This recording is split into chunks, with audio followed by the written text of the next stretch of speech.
Hi guys! Magandang gabi! Welcome back po dito sa Gandara SRU channel for Showbiz Update. Andito na naman nga po akong muli nagbabalik.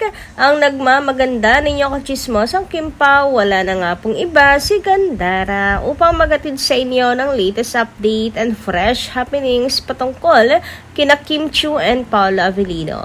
And para nga po sa gabing ito, ang ating update na pag-uusapan ay tungkol kay Ate Hides, hindi po muna sa Kim Pao, charot. Kasi naman, napagkakatawa ng mga fans si Ate Hides. Kasi nga,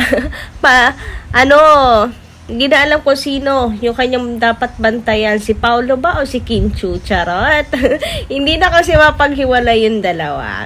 At ayun nga, mayroong pictures ang Kim Pao na spotted dito sa mamaya pag-usapan natin yan. Pero bago po ang lahat, sa mga hindi pa nakaka-subscribe dito sa ating channel, paki-click lang po tayo na subscribe button natin at notification bell na nariyan sa baba para mag-i-updated po kayo at ma-notify tuwing may bago tayong chika at balita hinggil sa Kim Pao.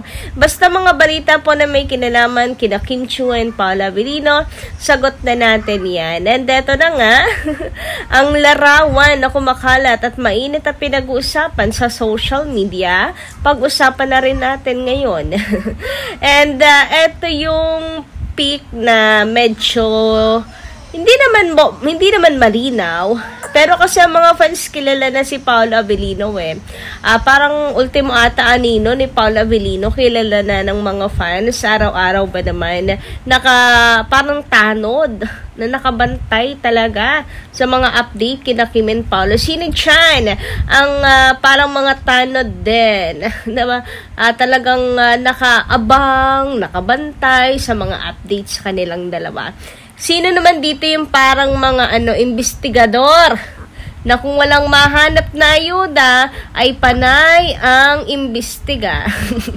Or sino naman po dito yung wala nang magawa sa bahay kundi ang tumenga na lang ng tumenga sa phone kakaantay ng update? Taas ang paa, charot. So, eto na nga, hindi man po malinaw kung hindi rin nakaharap kung si Paolo ba to, pero maraming nagsasabi na si Paolo Avellino nga yan, kasama si Kim Chiu, si Ate Hides, ganyan. And ito raw po ay sa kondo ni Kim Chiu. So, spotted nga raw si Paolo sa kondo ni Kim. And dyan kaya sila nag-stay. Ayan, kasama ang team. Of course, imposible naman na si Kim and Paolo lang dyan. Siyempre, kasama ang team. Naniniwala ako sa paninindigan ni Kim Chiu at hindi nyo ako mabobola kahit gustong-gusto ko ng ayuda. Mas mas matimbang ang paniniwala sa paninindigan ni Kim. So, kasama buong team yarn. Anyway, balik nga tayo dito sa picture na to. Yung nakakarapt. Paolo blurred kasi, no? Pero tingin niya si Paolo Avellino to. Meron din kasi ako nabasang comment na sa Melby. Hoy, anong gagawin ni Sam Melby dyan? Alam ko ano yan.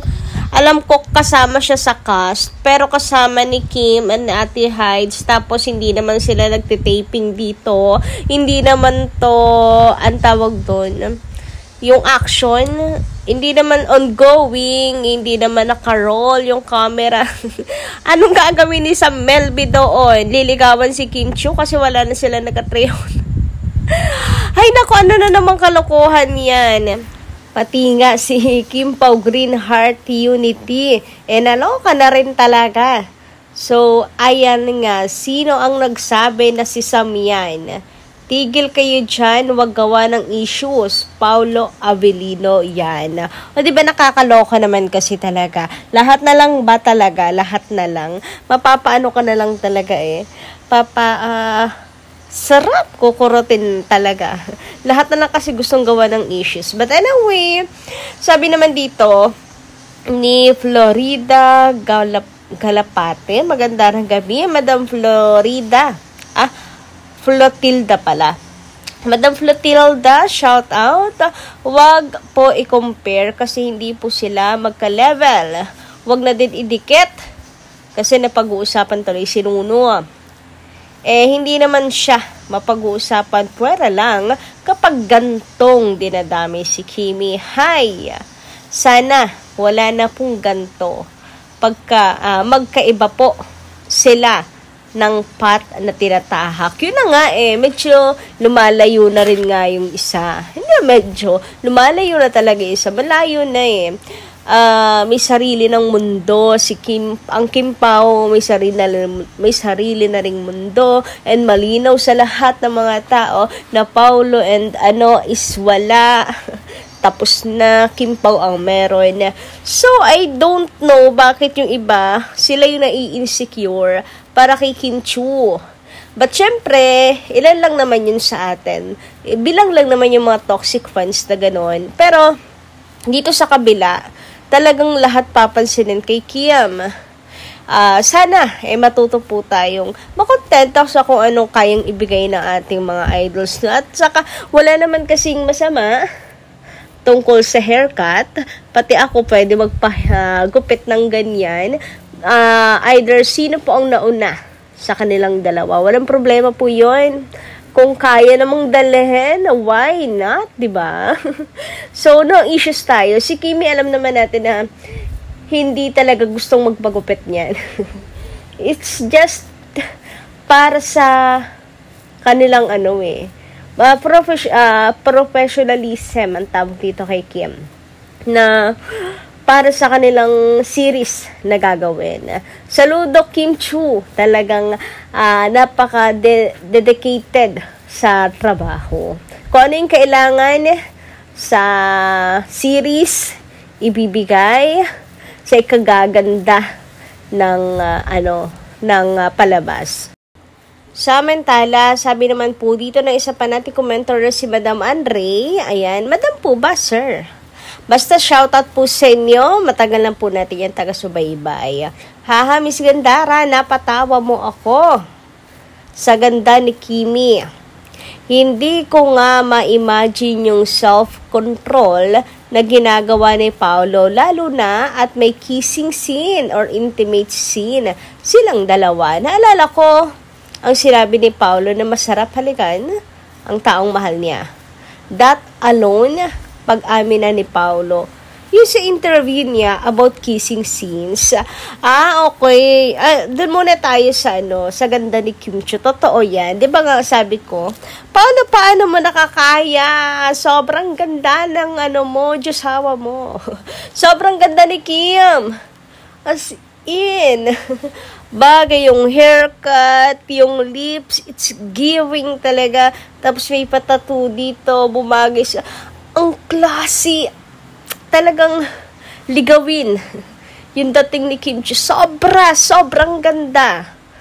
As in, talaga, lalo na kung makikita niyo sa personal, isang Kim Chiu, napakakinis ang glass skin ni Kimberly. Paulo, apakaswerte mo naman. Talaga naman. Di ba? Anyway, about naman doon sa kiss, paano kinakaya ni Paolo Avellino? Oo nga, Pao. Paano mo kinakaya yon? Charot. Sa pag-amin, marami naman mga pahint, ganyan. So, atin-atin na lang. Kasi, itatanggi naman yan ng mga nananatiling nagbubulag-bulagan. Huy, ang dami kayo nagsasabi na feel nila na sila na talaga. Si Kim Chiu naman din papakita kasi ng motibo. Ano ba? Ano yan dalagang Pilipina, sa pagdating sa mga ganyan. So, hindi si Kimi sunggab ng sunggab. Dalagang Pilipina, Sabi naman ni Madam Mila Carillo, sana wag na sila magpasaway, wag na nilang kunan para surprise sa panonood sa TV. Respeto na lang sa Kim Pao para hindi naman mahirapan ang Kim Pao. Good support lang tayo. Masaya kami mga Kim Pao. Saludo kami sa Kim Pao. Support lang tayo hanggang dulo. Iwasan natin ang gulo. Bantayan natin ang paligid. Thanks.